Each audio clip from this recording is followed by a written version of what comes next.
हाँ भाई नमस्कार। राम लालो, श्याम लालो, सुंदर कन्याओं, मौज चल रही है। ये R N2 है, उस वाले मीडियम ग्राउंड। चलो भाई आ जाओ, पढ़ाई कर रहे हैं। अपन पढ़ रहे थे स्फेरिकल रिफ्रैक्शन। क्या पढ़ रहे थे? स्फेरिकल रिफ्रैक्शन फॉर्मूला है N2 by V minus N1 by U equal to N2 minus N1 by R N2 है उस वाले मीडियम का रिफ्रैक्टेड जिसमें रे जा रही है, उस वाले मीडियम का रिफ्रैक्टेड जिसमें से रे आ रही है। V वार करते हैं, साइन के साथ पोल को मानते हैं। ओरिजिन रेस रेडियल होनी चाहिए। बहुत सारे सवाल इसमें अपन ने कर डाले, कहानी अपन ने कर डाली। तो एक चीज और पढ़ते हैं, फिर अपन आज की कहानी में पढ़ेंगे किसकी तरफ? लेंस। किसकी तरफ? लेंस। चलो आगे चलते हैं। बहुत बढ़िया, बहुत सुंदर। आ जाओ आ जाओ आ जाओ। देखो भाई देखो भाई, बढ़िया भाई, ये आगे बढ़ जा। शर्मा क्यों आया? बढ़िया भाई, आ जाओ। तो भाई छोटी सी बात बता दो, इसमें बोलते हैं मैग्नीफिकेशन स्फेरिकल रिफ्रैक्शन। अपने जो भी सवाल करें वो पॉइंट के लिए आगे जाते हैं, उसमें आते हैं तो छोटी छोटी चीजें आपको फटाफट बता देता हूं, याद रखें, ध्यान से देखें। मान लीजिए आपकी जैसे है, ये N2 है, ये N1 है, ओके। ये अपना हाइट ऑफ ऑब्जेक्ट है, ओके। मान लीजिए इसकी इमेज बनी है HI, ऐसे बन गई मान लो image. Height of object image बनी है HI, ठीक भाई। एक तो सीधी हुई, क्यों ऐसे बने? समझ लॉजिक समझ में आता है कि मान लो एक ऐसे पोल पे गई हुई ऐसे, कलर तो लगा देते हैं ताकि आपको अच्छा लगे। सिंपल सा प्रूफ है, ज्यादा आता नहीं है ये, पर आ जाए तो आपको फॉर्मूला याद होना चाहिए। कलर कौन सा लें? ग्रीन ग्रीन, रटी फेलो ले लेते हैं, ब्लू लेते हैं। अच्छा, तो ऐसे ये गई, ओके। ऐसे जाके फिर ऐसे आई होगी, ओके, ठीक है। यहां से देखो तो मान लो ये एंगल अल्फा और मान लो कि एंगल बीटा, ऐसे आई, एक सीधी चली गई, इन्होंने इमेज बना ली, ठीक भाई, बहुत बढ़िया, बहुत सुंदर, बहुत मजा आया, ठीक भाई। अब बेसिकली मैग्नीफिकेशन है क्या? हम सब लोग जानते हैं मैग्नीफिकेशन है height of image by height of object, okay sir. Height of image by height of object. अब क्या करें? अब क्या करें? मत करो, बढ़ते चलो सुनते चलो, देखो भाई, आ रहे भाई, ठीक सर, अच्छा सा लग रहा है सर, बढ़िया लग रहा है सर। अब क्या करें? देखो भाई, ठीक भाई, हो रहा है, गंदा गंदा बन रहा है, ठीक। अब क्या करें? अब सिंपल सी बात देखो, तो ये जो अल्फा और बीटा इसमें स्लेश लॉ वैलिड है ना, क्योंकि जो हॉरिजॉन्टल लाइन है इसकी नॉर्मल वैल्यू से करें। अच्छा, इमेज एक से बनी, दो से अनंत से, अनंत से बनी, और मैं एक से आपको समझाने का प्रयास कर रहा हूं ताकि फॉर्मूला आ जाए, आपको बात समझ आ जाए। ज्यादा आता नहीं है पर आ जाए तो हमें बात समझ आनी चाहिए। Is that clear? Yes sir, ठीक भाई। अब क्या करें?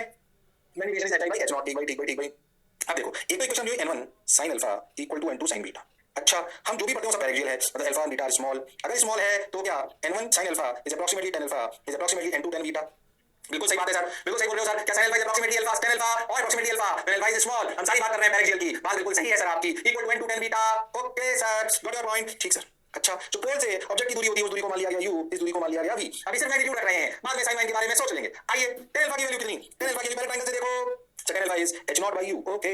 N2 की, सॉरी, N2 तो N2 है, tan बीटा की वैल्यू बोलो, दूसरे ट्रायंगल से राइट हैंड साइड वाले पे बोलो, tan beta is HI by v। अरे हां sir, HI by v। So what is HI by H0? HI by H0 equal to N2 by N1 into, सही बोला, sorry, HI by H0 equal to N1 by N2 into V by U। अरे हां sir, N1 by N2 into V by U। सवाल खत्म, पैसा हजम, yes और no? हां सर। HI by H0 क्या होता है सर? मैग्नीफिकेशन होता है, ओके। तो मैग्नीफिकेशन फार्मूला इज दिस। पहले सर चेक तो कर लो, साइन वाइन वाला तो नहीं है, देख लेते हैं। इस पर्टिकुलर केस के लिए हमने इस फार्मूले को प्रूव करा, पर ये जनरलाइज होकर हर जगह के लिए वैलिड होना चाहिए। इस पर्टिकुलर केस में देखो तो HI और H0 का साइन अपोजिट है, N1 N2 तो पॉजिटिव ही है। इस पर्टिकुलर केस में V पॉजिटिव है और U नेगेटिव है, मतलब राइट हैंड साइड का साइन नेगेटिव आ रहा है, और ध्यान से देखो तो लेफ्ट हैंड साइड का भी नेगेटिव आ रहा है। मतलब ये इक्वेशन मैग्नीट्यूड के साथ-साथ इस केस में अगर साइन के साथ रखें तब भी सही आएगी। मतलब ये इक्वेशन अपने आप वैलिड है हर केस के लिए। बस याद रखें कि HI H0 and V and U, HI H0 V and U should be with sign, then for all cases, then valid for all cases। all cases मतलब अरे कॉन्वेक्स सरफेस हो, कॉनकेव सरफेस हो, कुछ भी हो, V U R V U sign के साथ रखें, HI H0 साइन के साथ रखें। इनके साइन कन्वेंशन पहले बता चुका हूं, एक तरफ लो पॉजिटिव, एक तरफ लो नेगेटिव। हां सर, एक क्या होता है तुम जानते हो,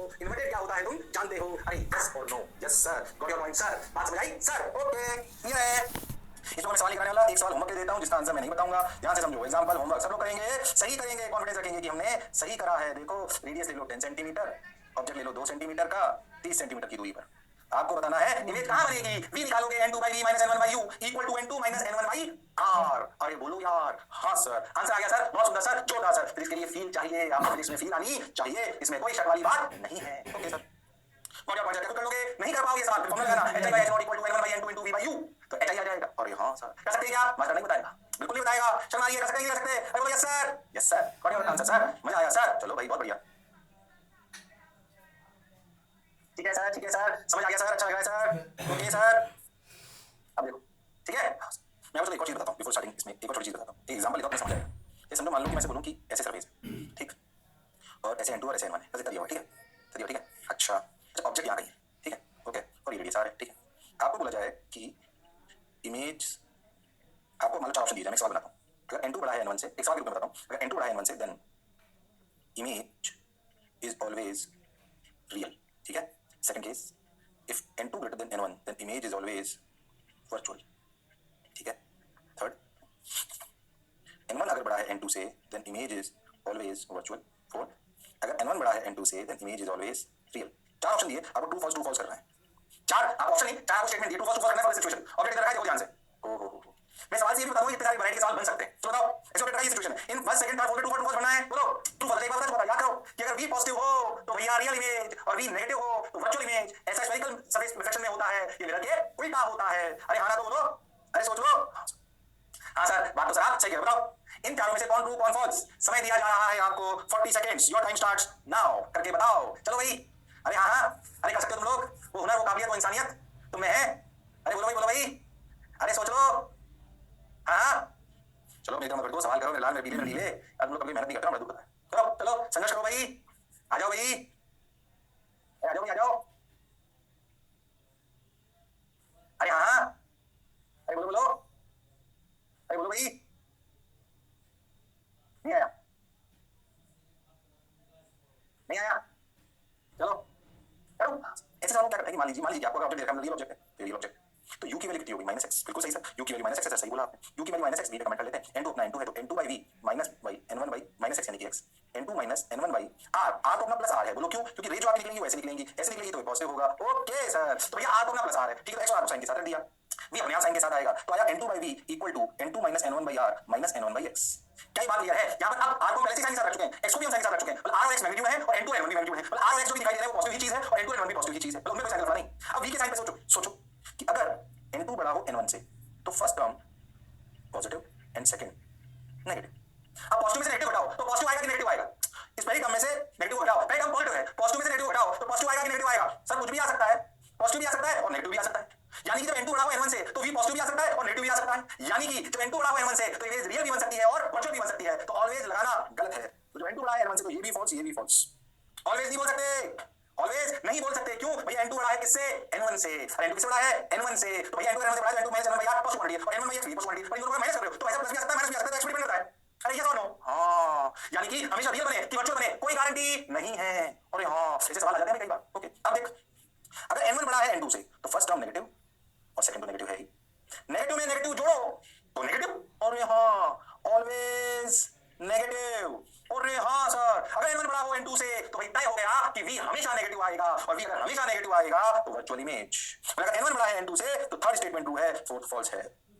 इन चारों स्टेटमेंट में सिर्फ एक स्टेटमेंट ट्रू है, थर्ड वाला, बाकी तीनों फॉल्स है। अरे सवाल तो सिंगल करेक्ट में भी आ सकता है। कैसे? Mark the correct option. तो आपका सी आंसर होना चाहिए। बच्चा थोड़ा ध्यान नहीं देता उसे दो आंसर लगने लगते हैं। पर इस तरीके के सवालों को, इस तरीके की इक्वेशन को लिखकर समझने का प्रयास करना चाहिए। सोच के देखो, अगर ये सरफेस ऐसे की बजाय ऐसे हो जाती तो यार प्लस की जगह माइनस हो जाता तो कहानी उल्टी हो जाती। यहाँ पे माइनस आने लगता तो देख कहानी बिल्कुल उल्टी हो जाती।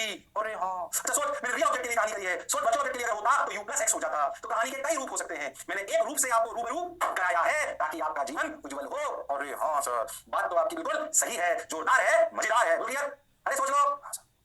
हाँ सर, परफेक्ट सर, मजा आया सर, जोरदार सर। ठीक, तो चलिए सर, बढ़िया। इस तरह के सवाल बहुत बन सकते हैं। ये अच्छी वैरायटी होती है, बच्चों को डाउट होते हैं, हमेशा सवाल पढ़ा रहा हूँ, चलो इस तरह सवाल डाउट आता है इसलिए मैंने करा दिया। ऐसे ऐसे भी सवाल आ सकता है, इसकी बहुत वैरायटी हो सकती है। पर आपको ये पता भैया कि इस तरह के सवालों को कैसे करा जाता है। Is that clear to everyone? अरे यस और no? Yes sir, got your point sir. Okay, चलो भाई, ये बता दिया क्या? अरे बता दिया क्या? हाँ सर, चलो इसको रीच कर देता हूँ और एक और चीज आपको बता दूं, वो भी मैं सवाल के थ्रू बता दूंगा। नहीं बता दूं, काम करते हैं, बढ़िया चीज आ जाओ, कॉमेडी डांस पढ़ रहे हैं, बोल के बता दूंगी यार। हाँ सर, बिल्कुल क्लियर सर, आ जाओ। अब देखो, अब क्या पढ़ रहे हैं? Velocity circle fraction. मैं कह रहा हूं डरो मत, मैं एक सवाल कराता हूं तुम्हें ना, बात समझ में आ जाएगी एग्जांपल से और तुम्हें पता पड़ेगा तुम्हें क्या करना है। हालांकि बहुत ज्यादा आता नहीं, पर आ जाए तो मैं थोड़ा टफ वर्जन कराता हूं। उसको मैं कह रहा हूं ये 1.5 ले लो, ये n बराबर 1 ले लो, ये ऑब्जेक्ट ले लो, ऑब्जेक्ट की दूरी 30 सेंटीमीटर ले लो, बिल्कुल सही स्टैंडर्ड डेटा इसलिए ले रहा हूं। अच्छा, मान लो कि आपका ऑब्जेक्ट इस इंस्टेंट पर इधर की तरफ दौड़ने लग जाए 2 सेंटीमीटर प्रति सेकंड।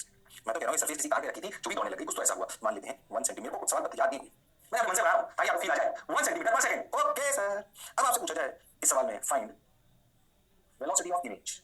अब मैं आपको नहीं बोल रहा, मेरा पढ़ के आपको भाई तो आप पूछे फाइंड वेलोसिटी ऑफ इमेज, तो आपको पता होना चाहिए मुझे करना क्या है इस सवाल। या तो 1 माइनस 1 कुछ 1 f में तो इस तरह का सवाल था, तो मैंने क्या कहा था? डिफरेंशिएट। तो मैं आपको सवाल को बताने के तरीके से ही आपको फॉर्मूला भी बता दूंगा। देख कैसे, सुन, n2 by v minus n1 by u equal to n2 minus n1 by r। इसमें कौन चेंज हुआ है? n2 नहीं, n1 नहीं, r नहीं, v हां, u हां। और हां सर, क्यों इक्वेशन में डिफरेंशिएट करा जाए? पुरानी बात है, जो बच्चा को लगेगा वही तो पुरानी बात बता रहे हैं, कांसेप्ट सेम है। डिफरेंशिएट करो, 1 by differentiation 1 by minus 1 by v square dv by dt। अरे हां, इसका plus n1 by u square du by dt। Differentiate करा विद रिस्पेक्ट टू टाइम और ये हो गया 0 0 क्यों? n2 constant, n1 constant, r constant, constant differentiation 0। Oh my God, differentiate करा। ओह, और यहां से पुरानी ऐसी बातें लग रही है। अब देखो क्या लिखा गया? dv by dt equal to, ध्यान से देखो, n1 by n2 into v square by u square into du by dt। और हाँ sir, n1 by n2 into v square by u square du by dt। Sir बिल्कुल question लिया sir, समझ आ रहा है सर? अब बताओ what is dv by dt। मान लो यहाँ इमेज बनी हुई, क्या सरफेस भी चल रही है, क्या v is the distance of image with respect to pole, pole is on surface, so क्या dv by dt, पुरानी बात याद करो, the velocity of image with respect to surface equal to n1 by n2 v square by u square du by dt is velocity of object with respect to surface। अरे हाँ sir, कुछ याद आया ना? अब इस फॉर्मूले को रखना है कि फील करनी है, याद रह जाए तो बहुत बढ़िया, नहीं याद रहे तो कोई बात नहीं। अपने को बात समझ में आनी चाहिए। ओके सर, बिल्कुल crystal clear sir. Velocity of image to surface equal to n1 by n2 v square by u square velocity of object with respect to surface. Yes sir, crystal clear sir, मजा आया sir, शानदार sir, बढ़िया है बढ़िया है। आ गया मतलब क्या है फॉर्मूले में रखना है। वेलोसिटी पहले बताओ n2 1.5 पहले सॉल्व करके निकाल लेते हैं। 1.5 b minus 1 by minus 30 equal to 30, 1.5 minus 1 by r की वैल्यू 10 लेते हैं इसको। ओके स्टैंडर्ड अपना 10 तो भैया 3 by 2 v equal to 1.5 minus 1 by 20, 1 by 20 minus 1 by 30, LCM आया 60, 3 minus 2 1, 1 by 60, v की वैल्यू है 90 सेंटीमीटर। ये सवाल अपन बहुत बार कर चुके हैं, स्टैंडर्ड इसलिए ताकि वो निकालने में ज्यादा टाइम खराब ना हो। मेरी बात तो ये v 90 आ गया, अब लगा दो velocity of image minus velocity of surface, surface की रफ्तार 1 equal to n1 1 by 3 by 2 v की वैल्यू 90 by 30 का whole square, velocity of object 2 minus 1। अरे हाँ सर, सर फॉर्मूला भी समझ आया और एग्जांपल भी समझ आया। अरे आया कि नहीं आया? हाँ सर, अब क्या था मतलब सॉल्व कर लो जो भी आपको करना था। Velocity of image equal to 2 by 3 into कितना हो गया 3 square that is 9 into 1 plus 1 बोल क्लियर। 3 को मार लिया 6 plus 1 equal to 7 सेंटीमीटर पर सेकंड। देखना कैलकुलेशन मिस्टेक नहीं करी हो मैंने। 7 सेंटीमीटर पर second is the velocity of image, is the velocity of image. Yes sir, got your point sir, बात समझ आई सर, मजा भी आया सर।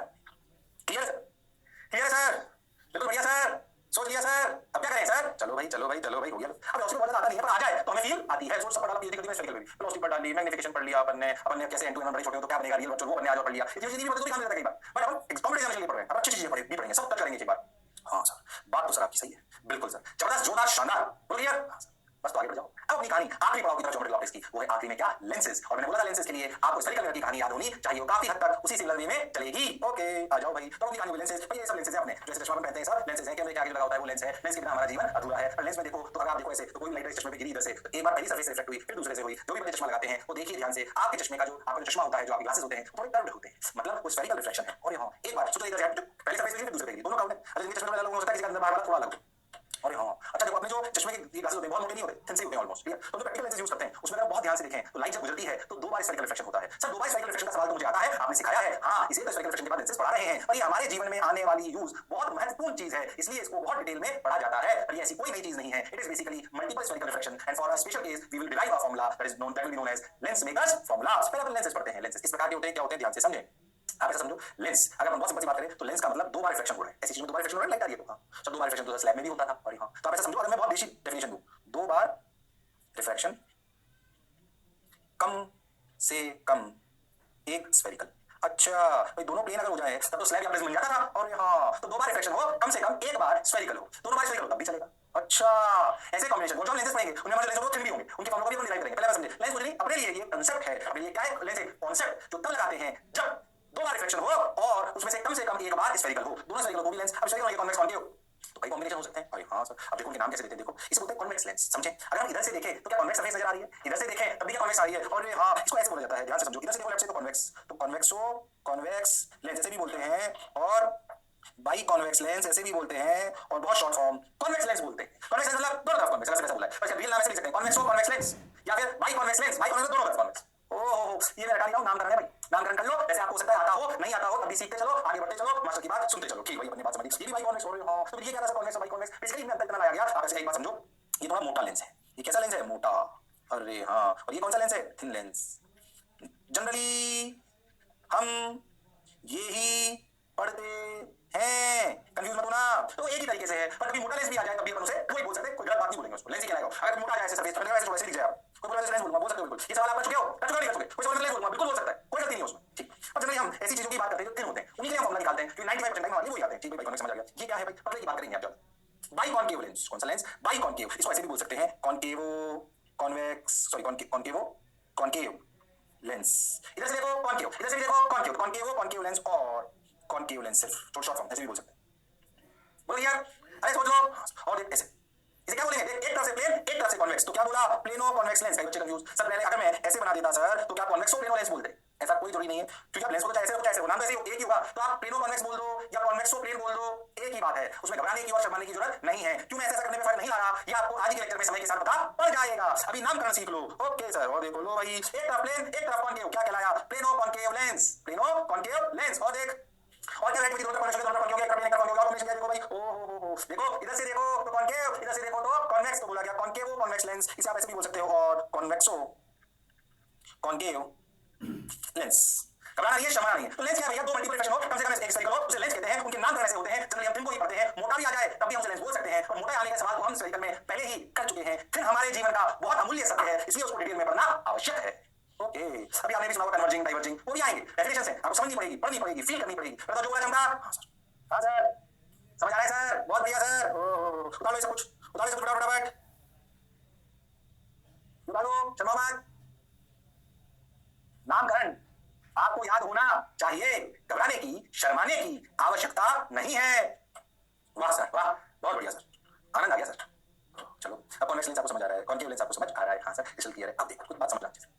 अब अपने सुनाओ सेंटर ऑफ कर्वेचर, अगर आप सोचो तो ये भी एक स्फीयर का पार्ट है, वाली सरफेस, और ये भी एक, ये दोनों एक ही गोले के पार्ट हो ऐसा तो जरूरी नहीं है। ऐसे यहां पर भी है, देखो गोले मुंडे, ये समझ आया। इसका सेंटर ऑफ कर्वेचर C1, इसका C2, इसका C1, इसका C2, ये समझ आ रहा है क्या? तो सेंटर ऑफ कर्वेचर एक की दो, अच्छा कोई कंपल्सरी नहीं है कि भैया ये जो C1 का सेंटर ऑफ कर्वेचर, ये जो R1 है और ये जो R2 है, R1 R2 बराबर हो, R1 R2 बराबर हो, जरूरी नहीं है।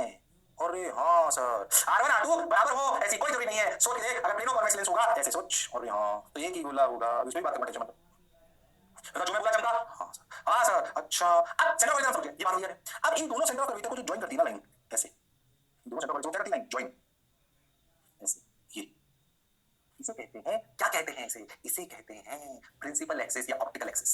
ओ हो line joining, it is a radius of sphere from lens. ठीक है भाई, मैं वहीं लिख देता हूं, उसको समझा के मैं समझाता हूं। देखो तो रेडियस ऑफ कर्वेचर समझ radius of sphere from lens form फालतू बात, centre of sphere from lens की लिखने की इसकी आवश्यकता नहीं, डायग्राम में आपको पता पड़ जाएगा अपने आप। अच्छा line joining centre of curvature, centre of curvature is known as optical axis। Principal axis भी आप बोल सकते हो, अच्छा ऑप्टिकल एक्सिस बोला जाता है। मतलब जो मैं बोला चमका, तो जो लाइन ड्रॉ कर देता है, और हां सर सेंटर ऑफ कर्वेचर से पोल को लेकर, यहां पर पोल नहीं है, दोनों के सेंटर ऑफ कर्वेचर को ज्वाइन करा लो। तो वो जो लाइन कहलाएगी वो कहलाएगी ऑप्टिकल एक्सिस। ओके सर, क्या कहलाएगी? Optical axis. Okay sir, got your point sir, बात समझ आई सर, मजा भी आया सर, क्लियर है क्या? वो कहलाएगी optical axis. Okay, got your point sir, तो समझ में आ गई बात बिल्कुल। एक अभी इसकी शुरुआती दौर में बहुत बेसिक सी बातें थोड़ी, बहुत बेसिक सुनते चलो, पर सब याद तो नहीं रही, हो सकता है आपको पहले से आता हो, और मैं पूरा रिवाइज करा रहा हूं। ठीक सर, और देखो भाई अच्छी बात है, हम समझ गए। ऑप्टिकल एक्सिस जो मैंने बोला, दोनों की लाइन को ज्वाइन कर दो, दोनों की लाइन को ज्वाइन कर दोगे तो क्या कहलाएगी? Optical axis. हमने पहले लिख लिया, हमें अपने एनिमेशन से और समझ आ गया। अरे हां सर, बहुत बढ़िया सर। अब देखो कंफ्यूजन काहे जगह, अब मान लो ऑप्टिकल एक्सिस बोली जाए किसकी? Plano convex lens. अब कंफ्यूजन हो जाता है, क्यों? ध्यान से समझो, क्या इस गोले का तो ऐसे बोला है, मान लो इसका सेंटर कर्वेचर यहां है C1। अरे पर प्लेन सरफेस का तो कोई सेंटर कर्वेचर होता ही नहीं है, प्लेन सरफेस का सेंटर रेडियस तो इनफाइनाइट होता है। अरे हां, अगर मान लो मैं लॉजिकली सोचूं तो अगर इसका सेंटर ऑफ कर्वेचर होता तो अनंत पे होता। हां सर, पर जो भी लाइन होती वो होती तो परपेंडिकुलर ही। हाँ, क्योंकि radius is always perpendicular to the surface, यानी कि अगर मैं इस C1 से एक line perpendicular to the plane surface डालूं तो क्या इस लाइन पर ही इस प्लेन सरफेस का सेंटर ऑफ कर्वेचर लाइन रहेगा, भले अनंत हो। अरे हाँ सर, बिल्कुल सही। तो कोई आपसे पूछ ले कि प्लेनो कॉन्वेक्स लेंस, या कभी आपसे बोल दे कि प्लेनो कॉन्केव लेंस की प्रिंसिपल एक्सिस कैसे लिखी जाएगी, तो उसकी प्रिंसिपल एक्सिस को परपेंडिकुलर डाल के ऑप्टिकल एक्सिस देख ली जाएगी। क्या करेंगे अपने प्लेनो कॉन्वेक्स लेंस या प्लेनो कॉन्केव लेंस की ऑप्टिकल एक्सिस निकालने के लिए? सर उसमें सब कुछ नहीं करना, जो रेडियस सेंटर ऑफ कर्वेचर है उससे एक लाइन परपेंडिकुलर डाल दीजिए सरफेस पर। Sir you will get what? You will get line जो कहलाएगी ऑप्टिकल एक्सिस, जो क्या कहलाएगी? Optical axis. Yes sir, what your point sir? बात समझ आई सर? अरे बोल किया क्या? अरे सोच लो, अरे हाँ तो बोलना पड़ेगा। हाँ सर, मजा आ गया सर, जोरदार सर, पक्की बात। हाँ सर, चलो भाई आ जाओ, ये हो गया C1 C2 ऑप्टिकल एक्सिस, ये वो क्लियर। तो ऑप्टिकल एक्सिस आती है, सेंटर कर्वेचर जानते हैं, सेंटर कर्वेचर मिल लें optical axis, plano convex lens बना सकते हैं, प्लेनो कॉन्वेक्स बना सकते हैं। ओके, समझ आ गया सब, तो समझ गए, बहुत बढ़िया, अच्छी बात है। अब क्या करें?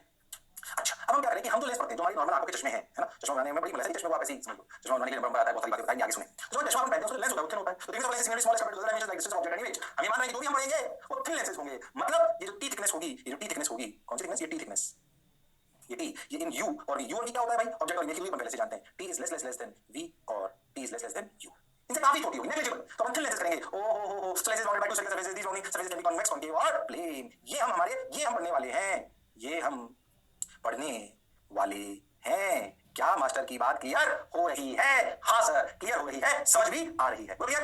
अरे पक्का समझ आ गया सर, समझ आ गया सर, मजा आया सर। चलो आगे चलो, लो भैया optical axis, concave lens, convex lens की समझ आ गई अभी अपनी जैसे ये तो कर रहे। हाँ सर, बहुत बढ़िया। अब सुन, अब क्या है कि अभी ऑप्टिकल एक्सिस अपनी आ गई। अब सुनना, एक ऐसा क्यों होता है थोड़ा समझा दो, जैसे समझ तो कि थोड़ी सी फील करता हूं, हालांकि याद रखना है जो मैं आपको कहने वाला हूं, थोड़ा सा बता देता हूं। जैसे मान लो कि समझो कि पतला सा लेंस बनाओ, तुम ध्यान से देखो तो इस बिल्कुल पास वाले पोर्शन को देखो और इसको कट करके देखो, तो तुम्हें लगभग ऐसा नजर आएगा। और हाँ, सिमिलर टू स्लैब, बिल्कुल छोटा सा, इतनी बहुत कम है। अरे हाँ सर, बात तो सर आपसे, ये बीच का पोर्शन होगा तो लगभग कैसा नजर आएगा? स्लैब जैसा, हाँ थोड़ा सा फ्लैट, थोड़ा सा फ्लैट। अरे हाँ सर, बात तो सर आप सही कह रहे हो, थोड़ी सी बात सही सी लग रही है सर।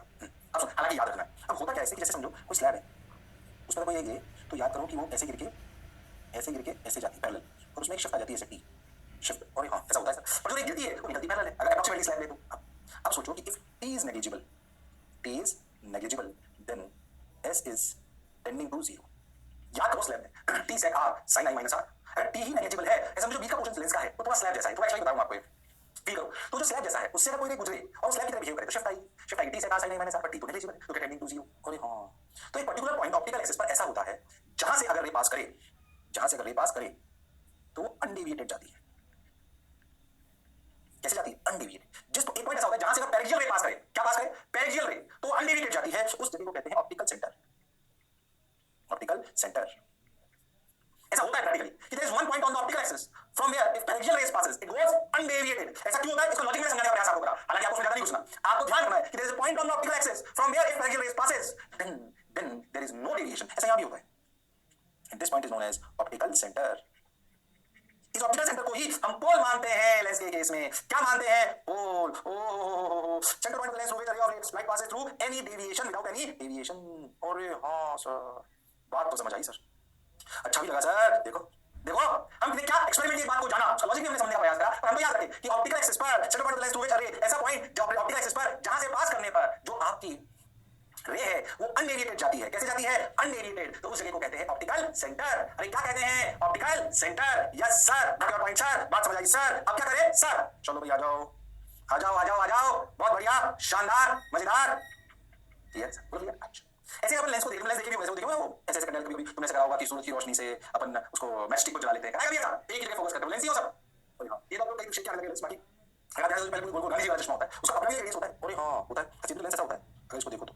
अरे हां, ये जो रेडियस होता है इसे अपन क्या बोलते हैं? ऐसे लिखा लेंस, ये से बोला है ना ये। हां सर, इस गोले का जो रेडियस है ये क्या कहलाता है? Radius of aperture. क्या रेडियस ऑफ अपर्चर और रेडियस ऑफ कर्वेचर में अंतर पहले भी बता चुका हूं, पर इसमें रेडियस ऑफ कर्वेचर दो सरफेसेस के हैं, और यहां radius of aperture tells you about the size of lens. Radius of aperture tells you about the size of lens. और हां बोलो क्लियर, तो radius of aperture, radius of curvature, optical axis, optical centre, क्या picture clear है? क्या नामकरण of lens भी clear है? जो लेंस हम पढ़ते हैं वो कैसे होते हैं? सक्षम होते हैं। छोटी-छोटी बातें, काम की बातें छोटे-छोटे मिलकर बन जाएगा बड़ा कॉन्सेप्ट, और आपने छोटी-छोटी बातों पे दी ध्यान तो आप हो जाओगे पार। कुछ बनाने विकास बना चलो। अरे हां बोलो भाई, अरे सोचो भाई। Okay sir, got your point sir. आज मेरी बीवी ने मुझे फिर मारा, कहा कि अगर तुमने अपने बच्चों के सामने मेरी बुराई करी तो तुम्हें मैं घर से निकाल दूंगी। मैंने भी बोला कि तुम टेंशन मत लो, मैं तुम्हारी बुराई कभी नहीं करूंगा। आज मैं आपको बता दूं मेरी बीवी बहुत अच्छी है, मेरा बहुत ध्यान रखती है ना? हां समझ में आ रहा है ना मैं बुराई क्यों कर रहा हूं? बहुत कुछ होने का लोग, चलो कोई तो है जो मास्टर से हमारा बदला ले रहा है। हां चलो भी बहुत बढ़िया। क्या मैं तुम्हें ऐसे कल का इंसिडेंट सुना देता हूं, अच्छी मोटिवेशन बात है। मैं जहां रहता हूं वहां पे पास में हमारे वो है किराने की दुकान, जहाँ से हम रहता था पहले, तो मैं मकान चेंज हो गया, जहाँ मैं पहले रहता था वहाँ के पास में गोपाल की किराने दुकान है। 30 साल से हमारा राशन वहीं से आता था। बहुत सिंपल, सुबह 6 बजे दुकान खोल देते, छोटी सी दुकान, सुबह 6 बजे दुकान खोल देते, रात को 11 बजे दुकान बंद कर देते थे, है ना? बहुत संघर्षशील, बहुत मेहनती, पर नॉर्मल आए, लोअर मिडिल क्लास। उनके बेटे ने 4 साल पहले तैयारी करी, मुझसे पढ़ा, तो उसकी जो है आईआईटी में रैंक आई करीब 5,500। तो उसको आईआईटी मिल रहा था, पर बहुत अच्छा निकला, तो उसने आईआईटी एडमिशन ले ली। मैं बात उनके लिए कह रहा हूँ, मेहनत कभी खराब नहीं जाती है ना। परिवार इस परिवार का बच्चा, ऐसे परिवार का बच्चा पढ़ा, बहुत मेहनती था, है ना? रैंक उसकी 5, 5.5, 6 के बीच में आई, पर अच्छा आईआईटी नहीं मिला, तो उसने आईआईटी ले ली। कोई बात नहीं, मैंने एनआईटी ले ली, कोई फर्क नहीं पड़ता। अभी कल वो आया, मैं डबल की इतना खुश, उसके मम्मी पापा सब लेके आए, मुझे भी इतनी खुशी हुई, सही बताऊं तुम सोच नहीं सकते हो, है ना? मेरे लिए खुद की इंस्पिरेशन है सही टाइम, तो देखो मेहनत करो, अच्छे से रहो, किसी का बुरा मत करो, तो आप अच्छा होता है। उसका पता है अभी परसों आया, वो उसका 31 लाख रुपए का पैकेज लगा है, 31 लाख रुपीस का, 31 लाख रुपीस का पैकेज लगा, और उसका घरवाले इतने खुश है कि तुम सोच नहीं सकते। मैं बस ये कह रहा हूं, ईमानदारी से मेहनत करो, ईमानदारी से, अगर ढंग से करोगे ना तो आगे बढ़ जाओगे। क्या ऐसे ही कल इंसिडेंट हुआ, मैंने तुम्हें बताना चाहिए, है ना? मेहनत करो, मैं भी बहुत लगा, थोड़ी सी पीछे, थोड़ा सा डिप्रेशन में भी हुआ, सर थोड़ी सी पीछे रह गई, मैंने कोई बात नहीं, मेहनत खराब नहीं जाएगी, टेंशन मत ले, आज देखो है कि नहीं, हम भी मेहनत करके बताएंगे, आप टेंशन मत लो, मैं भावुक हो गया थोड़ा सा। चलो आ जाओ, क्या ऑप्टिकल एक्सिस, क्या ऑप्टिकल सेंटर, क्या रेडियस ऑफ कर्वेचर, क्या रेडियस ऑफ अपर्चर, क्या हमें बातें समझ आती है? हां सर बिल्कुल समझ आती है। अब अब अपन फॉर्मूला प्रूव करते हैं, ध्यान से सुनो। मान लेते हैं कि लेंस की पहली बात लेंस थिन है, याद रखना ये बात, इसके बिना तो हो ही नहीं सकता, ठीक? ये T, so T is negligible, याद रखें, पर कोई बात नहीं, पर ध्यान से सुनते हैं। अब ध्यान सुनिए, हमने पहले लेंस से आर वाला बनाया, फॉर्मूला में जनरलाइज के लिए प्रूव करूंगा, समझे? NS सराउंडिंग मीडियम, या NS इधर भी सेम है और इधर भी सेम है। हां NL refractive index of lens, refractive index of lens. Okay sir, got your point sir, बात समझ आई सर। अब क्या करें? चलो भाई NS NL R1 R2 U। Okay अब क्या करें? देखो भाई, इधर जब ये पहली बार हमें तो स्फेरिकल रिफ्रैक्शन आते हैं, लेंस याद ही नहीं, कोई बात। तो फर्स्ट स्फेरिकल रिफ्रैक्शन, सुनिए ध्यान से, फर्स्ट स्फेरिकल रिफ्रैक्शन के लिए अपन सोचें, कंफ्यूज तो ना बिल्कुल, स्फेरिकल रिफ्रैक्शन तो मान लो कि इमेज बनी यहां ऐसे, मान लो बी डैश में, थोड़ा सा अच्छे से बताता हूं, ये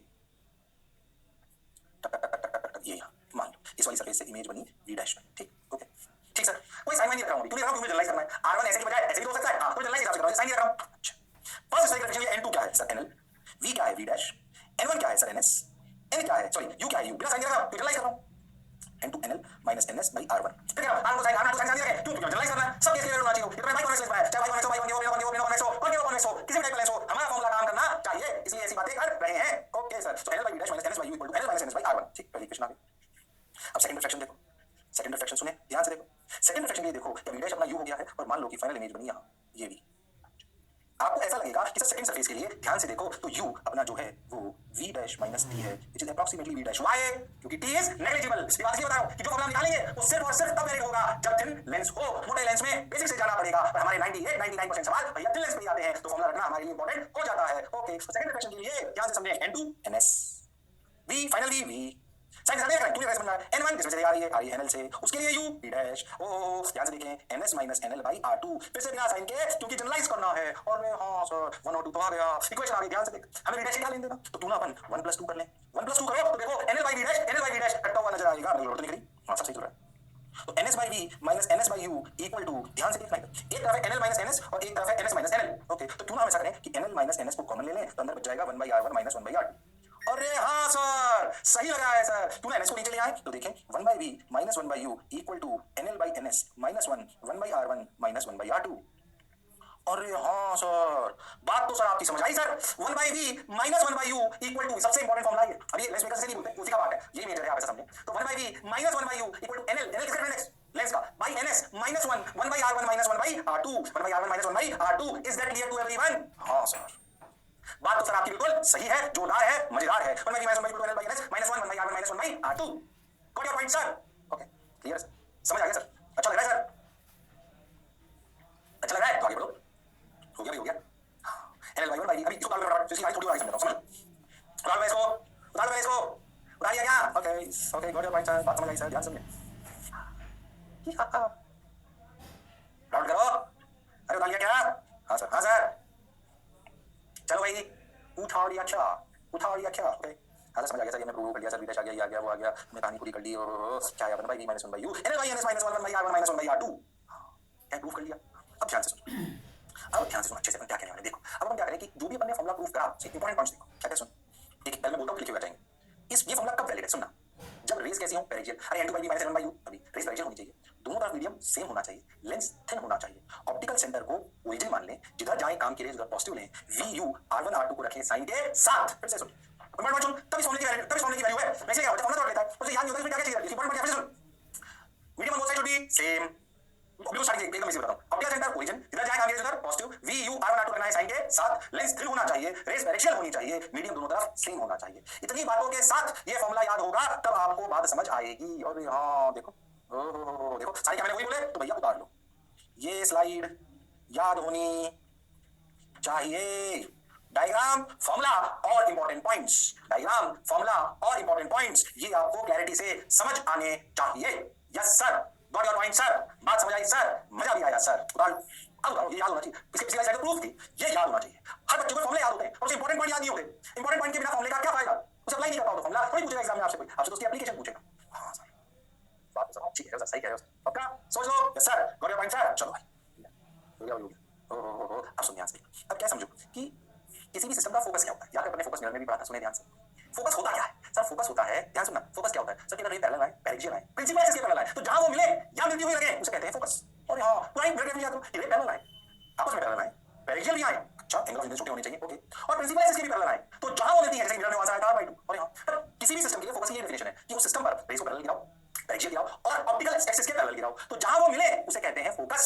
ओके लो भाई देखो, और हां तो ये क्या कहलाएगा फोकस। अच्छा इस सिचुएशन के लिए अपन समझें तो इस सिचुएशन के लिए u क्या है इंफिनिटी और v क्या है f बाय डेफिनेशन क्या है, ये formula system rays which are falling are parallel to each other paraxial and they are parallel to optical axis, then the point where they meet or appears to meet is known as focus of that system. तो इस system के लिए जहां image बनी क्या वो focus कहलाएगा, यानी कि vf हो गया, कब जब u इंफिनिटी हो। और हां अब इस फॉर्मूले में अगर मैं इसको रखूं तो v तो फोकस हो गया 1/f और u इंफिनिटी हो गया तो 0 हो गया, तो क्या इस सिस्टम की फोकस की डेफिनेशन के हिसाब से क्या फोकस का फॉर्मूला ये आ गया। अरे हां सर उसी से लाइक उस ऊपर वाले फॉर्मूले का स्पेशल केस कि इमेज को फोकस कहते हैं, तो आपको कभी सिस्टम का फोकस दिया तो ये है nl by ns minus 1 1/r minus 1/r2। और हां अब तो अगर आपको सिस्टम का डायरेक्ट फोकस देखा हो तो ये ऊपर वाला फॉर्मूला यूज लेंगे, direct 1/v minus 1/u equal to 1/f रख देंगे, इस फॉर्मूले को कहते हैं लेंस मेकर फॉर्मूला। ओ तुम गड्ढरों में तीनों एक ही हैं, अलग सिचुएशन में यूज लेंगे। अगर सवाल में यू और एफ दे रखा हो तो नीचे वाले इसमें यूज कर लो। अगर सवाल में V U R1 R2 sorry U R1 R2 NL NS दे रखा हो तो भैया ऊपर वाला करेंगे। अच्छा किसी सवाल में फोकस पूछ ले तो बीच वाला करेंगे। है तीनों एक ही से आए हुए, सबसे ऊपर वाले से अलग अलग डेफिनेशन दी गई है। और हां तो कहानी एक ही है, पर अपने को समझ आनी चाहिए। अरे बोलो भाई क्या कहानी समझ आ रही है? फिर क्या लेंस की आप बेसिक बातें क्लियर करा रहा हूं। बोलिए अरे सोचो, अरे पक्का? हां सर समझ तो आ रहा है सर, अच्छा भी लग रहा है sir. 1 by v minus 1 by u equal to 1 by f let's make us formula. कौन सा formula sir? Let's make us formula. Sir समझ आ रहा है, बहुत अच्छा भी लग रहा है, ठीक सर। इसे उतार लो, इसलिए ये पूरा याद रखिए। ये कब यूज लेंगे? लेट्स मेक अस जब u और f दे रखा हो या v और f दे रखा हो या v और u दे रखा हो, f निकालना हो तो ये कर लो। खाली f पूछा हो nl ns r1 r2 दे रखा हो तो ये वाला कर लो बीच वाला। अगर u r1 r2 nl ns दे रखा हो ऊपर वाला ले लो। और तीनों आए एक ही से है। फोकस की डेफिनेशन क्या है वो आपको समझ में आ रही है? What is the definition of focus in terms of lens? When rays are parallel, parallel and parallel to principal axis, when the point where they meet or appears to meet is known as focus. चाहो तो आप definition लिख सकते हो।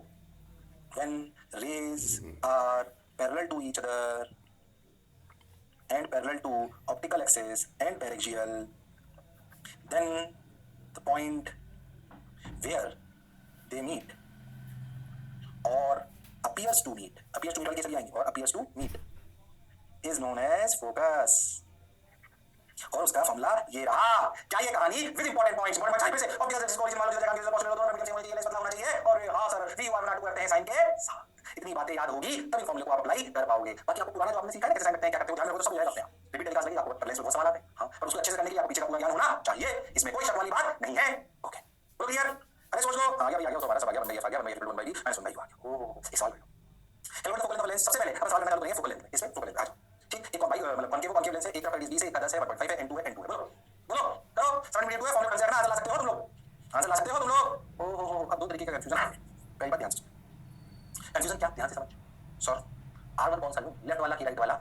हां R1 कौन सा लूं, कंफ्यूजन आ गया सर। क्या सुन मेरा सवाल बोल दो, कंफ्यूजन दूर कराऊंगा तो कोई सवाल में कंफ्यूजन आएगा ही नहीं। क्या कंफ्यूजन सुन सर, R1 किसको लूं, लेफ्ट वाला कि राइट वाला? 20 की 10 बोलो, 20 लेफ्ट वाला लेते हैं। ध्यान से ये इस बात पर डिपेंड करेगा कि आप रे किधर से गिरा रहे हो। अच्छा मान लो कि मेरे इधर से गिरा रहा हूं, ओके तो रे जिसमें पहले गिरे, रे जिस पर पहले, ये सवाल नहीं कॉन्सेप्ट है, रे जिस पर पहले गिरे वह R1 एंड बाद में गिरे वह R2। अच्छा सर ये बात तो क्लियर हो गई सर। अच्छा पोल को ओरिजिन ले लेते हैं, ठीक है, जिधर जाएगा आगे ले लेते हैं, पॉजिटिव नेगेटिव सीधली, ठीक है, बहुत बढ़िया, अच्छी बात। फॉर्मूला क्या है फोकल लेंथ का? देखो 1 by f of lens equal to n of lens by n of surrounding minus 1 1 by r1 minus 1 by r2। Sign के साथ रखना है भाई, तो फोकस पॉजिटिव दोनों आ सकता है, ठीक सर। अब देखो अच्छा ऐसी बात है तो देखो nl different index of lens 1.5 by 2 surrounding का 2 minus 1। अच्छा 1 by r1, अब बोलो इधर लिया पॉजिटिव, r1 हुआ -20, इसे r1 कौन है वो इंपॉर्टेंट है जानना। इसमें पहले गिरे वो r1 है तो भैया -20 तो 1 by -20 minus times 1 by r2 plus 10। देखो ध्यान से क्या साइन कन्वेंशन समझ आ रहा है? एक सवाल नहीं तुम्हें क्वेश्चन क्लियर कर देगा, सवाल तो हजारों बन सकते हैं, कांसेप्ट समझ आ गया तो कुछ गलती नहीं है। अब समझ रहे क्या सीखे? R1 है उस वाली सरफेस का रेडियस ऑफ कर्वेचर जिसमें रे पहले गिर रही है, R2 जिसमें रे बाद में गिर रही है। ओके सर अब तो सॉल्व करना है। देखो ये 3/2 तो 3/2 3/4 3/4 -1 3/4 3/4 हो गया ना, 3/4 -1 इज -1/4 बिल्कुल सही सर। ये माइनस एक और बाहर आके प्लस हो गया तो 1/20 प्लस 1/10 तो 2/20 तो ये 3/20 हो गया। अरे हां सर तो इनटू 3/20 सही होंगे। हां सर बिल्कुल सही, 1/20 प्लस 2/20 3/20 हो गया, बिल्कुल सही बिल्कुल सही। तो आंसर एफ की वैल्यू क्या आई? ध्यान से देखो 80/3 सेंटीमीटर। अच्छा प्लस आई, प्लस का मतलब यहां पे।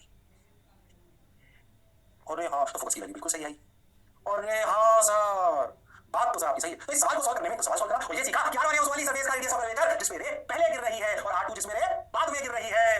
अरे हां एक बच्चा मेरे पास आया, बोला सर आपने रे लेफ्ट से राइट गिराई, मैं तो सर ना राइट से लेफ्ट गिराऊंगा क्योंकि सर लेंस मिरर की तरह नहीं है, लेंस में सर रे दोनों तरफ से गिर सकती है, ये इसकी खास बात है। सर मैं आपकी बात नहीं मानूंगा सर, मैं तो रे ऐसे गिराऊंगा राइट से लेफ्ट। तो इस बच्चे का आंसर 80/3 आएगा कि -80/3 आएगा फोकस का? अरे बोलो भाई, जिस बच्चे ने इधर से ली उसके लिए क्या फोकल लेंथ +80/3 आएगी कि -80/3? बोलो सॉल्व करके देखो। इस बच्चे के लिए जिसने राइट से लेफ्ट गिराई, क्यों लेंस में दोनों तरफ से गिर सकती है, इधर से भी कोई मिरर थोड़ी है कि एक ही तरफ से गिरे, रिफ्लेक्टिंग साइड से गिरे, पीछे वाली से गिर नहीं सकती, लेंस में दोनों तरफ से गिर सकती। तो रे मान लो कि राइट से लेफ्ट, अब क्या होगा बोलो? किसी बच्चे ने अगर मुझे बोला सर राइट से लेफ्ट गिराऊंगा, मैं तो आपकी बात नहीं मान रहा, गिरा ले भाई। तो उसका आंसर 80/3 -80/3। चलो चेक करते हैं, इधर पॉजिटिव जिधर जाए काम किए इधर पॉजिटिव। अब R1 क्या है? R1 इसमें मैं क्या 10 पे तो R1 -10 और यहां और R2 +20 और यहां 1 by f ओके nl यानी कि 1.5/2 -1 1 by r1 -1/10 r2 -1/20 और हां ध्यान से देख सेम आंसर अभी भी आया 80/3। और हां सर इसे जब भी फोकल लेंथ पूछेगा ना तो ये नहीं बोलेगा कि इधर से गिरा किधर से भी गिराओ आंसर सेम आएगा। ध्यान दो, ऐसे मत करना रे गिरा इधर से r1 ना इधर से, ऐसे नहीं। लेंस में एक और बात इंपॉर्टेंट है, रे किधर से भी गिराओ फोकल लेंथ सेम आएगी, साइन के साथ सेम आएगी। सर ऐसे थोड़ी हो सकता है कि चश्मे को ऐसे रखो तो दूर का, ऐसे रखो तो पास का, ऐसे चौका थोड़ी होता है कि ऐसा होता तो बढ़िया से इसकी वो इसके जो हैंडल चाहिए जो डंडिया कहते हो, ऐसे मोड़ के दूर का होता है, ऐसे मोड़ के पास का। अरे हां तो बोलो थोड़ी होता है। तो लेंस में रे इधर से गिराए कोई फर्क नहीं पड़ता, फोकल लेंथ सेम आती है, प्रूव करके बताया। और R1 है उस वाली सरफेस का रेडियस ऑफ कर्वेचर जिस पे रे पहले गिरती है, रे जिस पर पहले गिरी वह R1 एंड बाद में गिरी वह R2। एक और point, focal length direction of रे पे डिपेंड नहीं करती। और हाँ सर, सोचो जो तुमने इंपॉर्टेंट पॉइंट देखे ना उनसे और ज्यादा इंपॉर्टेंट देखो। इंपॉर्टेंट पॉइंट क्या है, ऑप्टिकल सेंटर को पोल मान लो, जिधर जाए काम की रेस पॉजिटिव ले लो, तो उधर मीडियम सेम होना चाहिए, लेंस स्थिर होना चाहिए, व्यू R1 R2 साइन के साथ होनी चाहिए, रेस डायरेक्शन होनी चाहिए। भैया R1 है उस वाली सरफेस का रेडियस ऑफ कर्वेचर जिस पे पहले गिर रही है, R2 है इसमें बाद में गिर रही है। फोकल लेंथ रे किधर से गिरा रहे हो कोई फर्क नहीं पड़ता। इसी में डॉक्टर लेंस का फॉर्मूला था भाई, मैं समझाइए बड़े भैया। अरे भाई उसके आगे पीछे बहुत सारी कहानी है, उसके आगे पीछे बहुत सारी कहानी है, उस कहानी को समझे बिना अच्छा पढ़कर अच्छे नंबर लाना संभव नहीं है। ये कोई किताबों में नहीं मिलेगा भाई, हाँ इसीलिए मास्टर के पास आना पड़ेगा। हाँ सर ये अनुभव का ज्ञान है, समझ तो है सर, अच्छा तो लग रहा है सर, बढ़िया। आप देखो खाली सवाल ही सीखे, आप दो इंपॉर्टेंट बात सीखे, तो आगे सारे सवालों को सिर्फ आपकी बेसिक कैलकुलेशन ठीक हो तो सही रहेगा। तो ये तुम्हारा फोकल सवाल क्यों गलत होगा, कारण नहीं है कोई, क्यों गलत होगा। हाँ सर समझ आया सर, मजा आया सर। लो भाई 20/3 जो पढ़ा जो समझा बिल्कुल सही है। बोलो ये है क्या, हाँ ये सवाल फटाफट फोकल निकालो इसकी। अभी मैं दूसरा तरीके से किधर से गिराओ, फर्क पड़ा इसमें दे दिया। बताओ फोकल निकाल दो। हुनर को काबिलियत को इंसानियत तुम में है, कर सकते हो तुम लोग, कर सकते हो तुम लोग, अच्छा सा कर सकते हैं, बिल्कुल कर सकते हो। देखो भाई करो, इधर जाए काम की रेस positive, okay okay NL by NS NL 0.5 by 2 minus 1 by R1 is 30, right hand side पे होगा इसका सेक्टर ऑफ कर्वेचर, तो 1/30। दूसरे का भी 60 सेंटीमीटर है, वो भी पॉजिटिव होगा तो 1/60। और हाँ ये हुआ 3/4 - 1 दैट इज -1/4, ये हुआ 1/30 यानी कि 2/60 - 1/60 दैट इज 1/60। ओके यानी कि f की वैल्यू आई 1/f, उल्टा करना मत भूलना, -240 सेंटीमीटर। और हाँ सर इतना आया -240 सेंटीमीटर, हाँ माइनस का मतलब ऐसे ये बोल दिया, हाँ ऐसे ऐसे रहेगा मतलब ये देखो इसमें नेगेटिव हुई लगी, इसका मतलब समझाओ, f जब नेगेटिव आ जाए तो रेस ऐसे लगेगी, इसे कहते हैं डाइवर्जिंग। क्या कहते हैं, डाइवर्जिंग। तुम ध्यान से देखो, तो अगर सोचो ऐसे लेंस है, कोई भी लेंस है, रे ऐसे आए और ऐसे मिल जाए, तो क्या रेस ने अपने आप को कन्वर्ज कर लिया। इस वाले केस में फोकल लेंथ कहलाएगी पॉजिटिव और ये कहलाएगा कन्वर्जिंग लेंस।